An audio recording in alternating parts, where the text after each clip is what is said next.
सीमा को वीज़ा ना लगा, क्या वो इंडिया नहीं आई, आ गई। कुछ कहानी ऐसी होती हैं जो बहुत दमदार होती हैं। एक फिल्म आई थी गदर, एक प्रेम कथा। एक फिल्म आई थी वीर और ज़ारा। तो ऐसी एक और कहानी तैयार हुई है। वो कहानी हिंदुस्तान और पाकिस्तान की है। कहानी अगर हिंदुस्तान पाकिस्तान की हो, बात मैच की हो, तब भी ये कहानी हमेशा वायरल होती हैं। और मैं बात कर रहा हूँ, कहानी हिंदुस्तान में बनाई है सचिन ने और कहानी पाकिस्तान की है। दो अलग अलग कहानियाँ हैं। हम ये सीमा हैदर हैं जो पाकिस्तान के सिंध प्रांत की रहने वाली हैं, जो फ़िलहाल कराची में रह रही थी। इनके साथ 4 बच्चे भी हैं और शादी हो चुकी थी इनकी, लेकिन पबजी से मोहब्बत हुई। और पबजी से मोहब्बत हुई सचिन से। सचिन ये सामने है, गोद में एक बच्चा है, वो प्यारा सा, वो यही इनका सबसे छोटा बच्चा है। लेकिन ये बीच में आप एक नया शख्स देख रहे होंगे। ये अभी तक शायद किसी के कैमरे पे नहीं होंगी। ये है सचिन की मम्मी। मैं सबसे पहले तो इन माँ को बहुत दिल से शुक्रिया अदा करना चाहूँगा, धन्यवाद दूंगा, क्योंकि इन माँ ने न केवल सीमा को स्वीकार किया है, बल्कि सीमा के 4 बच्चों को भी स्वीकार किया है। किसी के दूसरों को बच्चों को स्वीकार करना, उसके लिए बहुत बड़ा कलेजा होना चाहिए।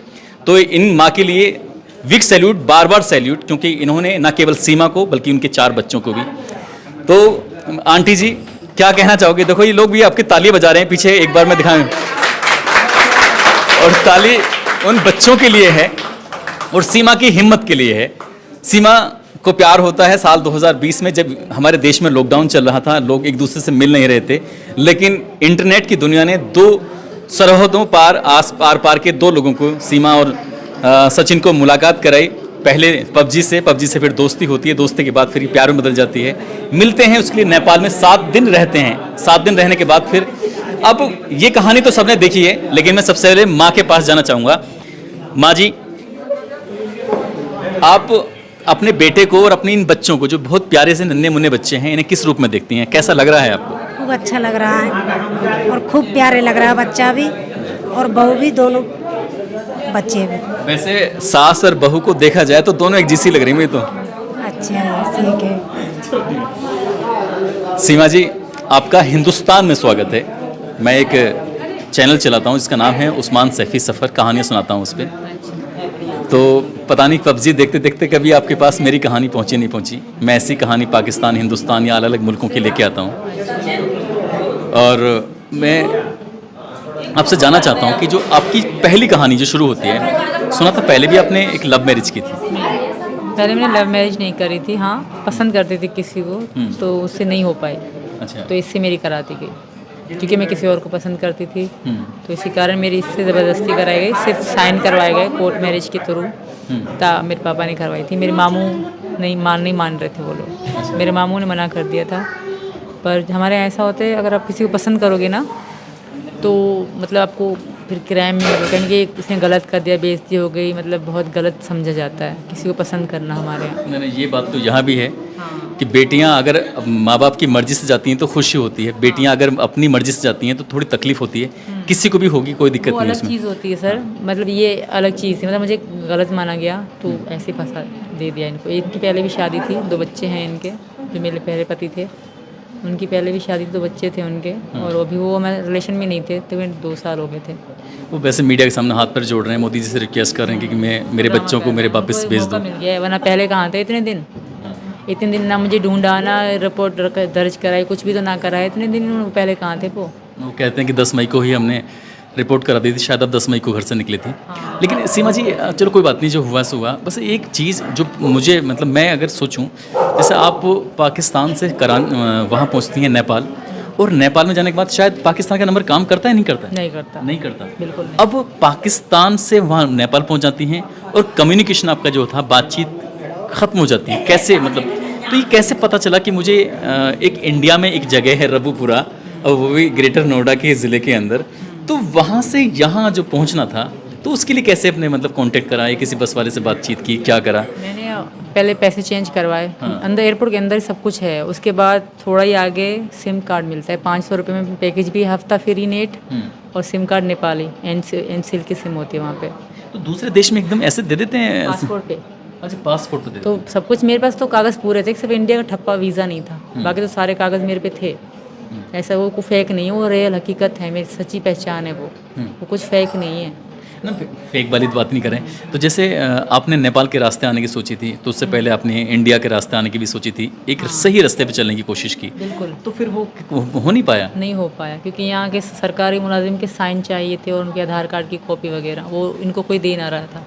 इनको असल पता में है। हमारे देश हिंदुस्तान और पाकिस्तान में हमेशा मतलब एक दुश्मनी जैसी बात रहती है, एक तकरार वाली बात रहती है, तो ये वीज़ा मिलना बहुत मुश्किल हो जाता होता है, है। बिल्कुल। लेकिन आपने मुझे कहा आना कि था। हाँ मुझे आपको आना था, मेरे मतलब बहुत ही मेरा मन था कि मैं जाऊंगी, कुछ भी हो जाए मैं इंडिया ज़रूर जाऊंगी। जैसे कि एक सब्जेक्ट होता है, मेरे मकसद था कि मैं इंडिया जाऊंगी इनके पास, फिर मर जाऊं, कुछ भी हो जाए, फिर वो नसीब की बात है। जैसे कि गदर फिल्म में सनी देओल कहता है कि ये अगर तारा को वीज़ा नहीं मिलेगा तो क्या वो पाकिस्तान नहीं जाएगा। वही, जो सीमा को वीज़ा ना मिला क्या वो इंडिया नहीं आई? एक बार दोबारा से बोल बताऊँ।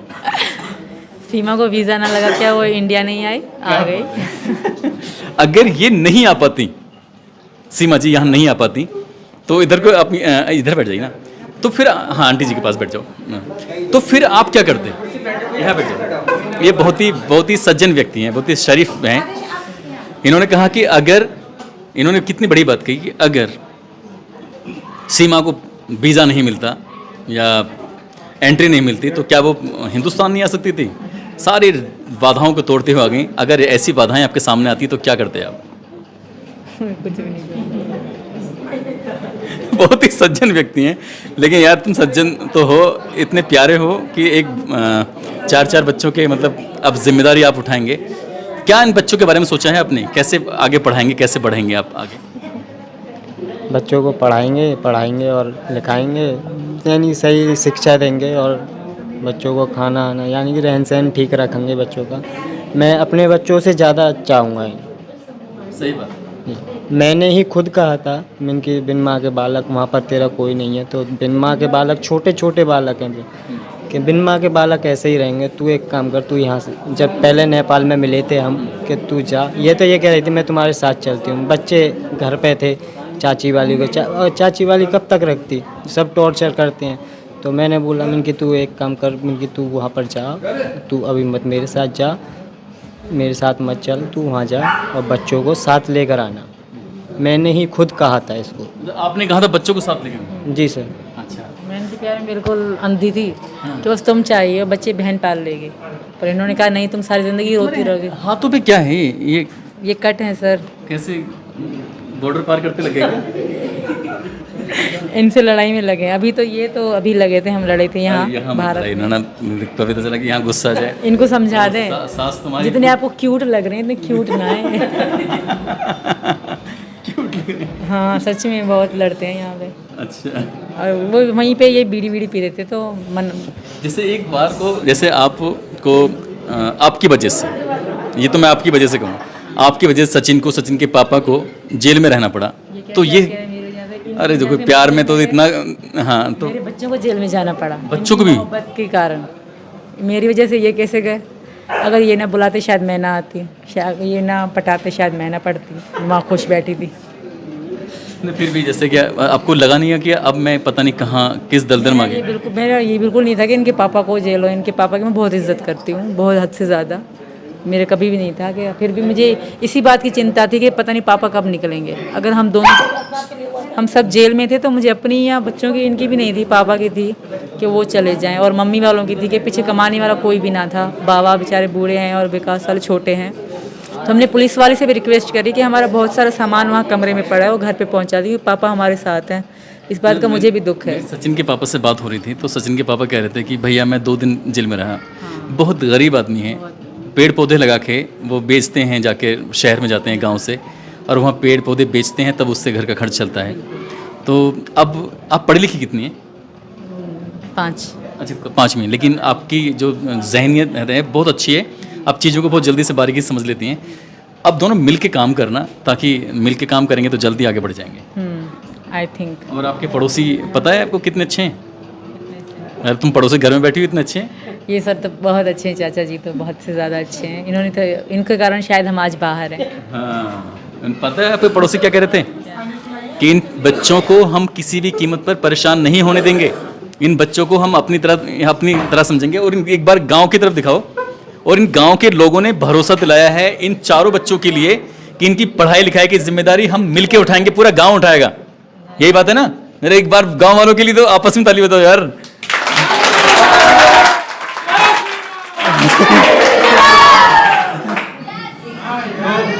तो इसलिए बच्चों को लेके तो आप बिल्कुल बेफिक्र हो जाइए।